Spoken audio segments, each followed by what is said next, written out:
पुण्यात पुढच्या आणखी एक महत्त्वाच्या बातमीकडे नागपूरचे भारतीय जनता पक्षाचे आमदार कृष्णा खोपडे यांचा मुलगा रोहित खोपडे याला भारतीय जनता पक्षानं तिकीट न दिल्याच्या मुद्द्यावरून काँग्रेसचे आमदार अभिजित वंजारी यांनी काँग्रेसमधून ऑफर दिली। याच मुद्द्यावरून आमदार कृष्णा खोपडे आणि रोहित खोपडे यांनी आमदार अभिजित वंजारींवर जोरदार टीका खरं तर केली आहे। अभिजित वंजारी यांनी स्वतः 2024 विधानसभा निवडणुकीतून पळ काढला होता। त्यांनी आपल्या पक्षाला सांभाळावं आणि आपल्या मानसिकतेचा उपचार करावा अशा शब्दात पिता पुत्रांनी हल्लाबोल केला।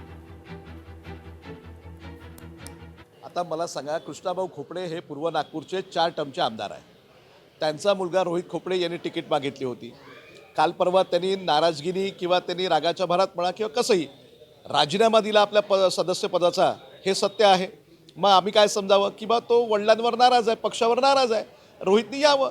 कुटुंब विभक्त होतात, अनेक वेळा विचार आपले विभक्त होतात, आपण दुसऱ्या विचारामध्ये सामील होतो। अनेक लोक पाहतो आपण की कधी शिंदे सेनेमध्ये, कधी राष्ट्रवादीमध्ये, कधी दुसऱ्या राष्ट्रवादीमध्ये, कधी काँग्रेसचे माणसं भाजपमध्ये।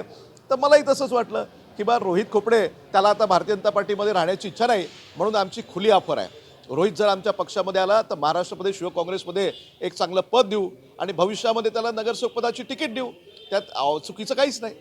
नाही, अभिजित वंजारीचं बहुतेक मानसिक संतुलन बिघडलं आहे।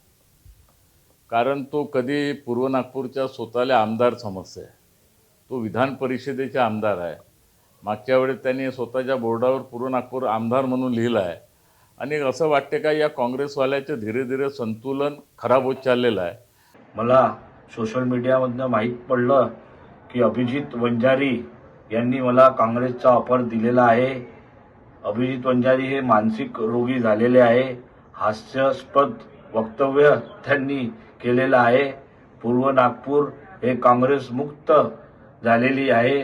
त्यांनी त्यांच्या पक्षाचा विचार केला पाहिजे। माझे नेते माननीय नितीनजी गडकरी आणि महाराष्ट्राचे लाडके मुख्यमंत्री देवेंद्र भाऊ फडणवीस हे माझा विचार समोर करतील। अभिजित वंजारी यांना माझा सल्ला आहे की त्यांच्या पक्षाचे कर्तव्यनिष्ठ कार्यकर्त्यांना पक्षाची तिकीट डावलून बाहेरच्या लोकांना तिकीट पूर्व नागपूरमध्ये दिलेली आहे, ते कसे निवडून येतील यांनी त्यांचा विचार करावा। लोकशाही मराठी ऐका, पहा, जागरूक रहा।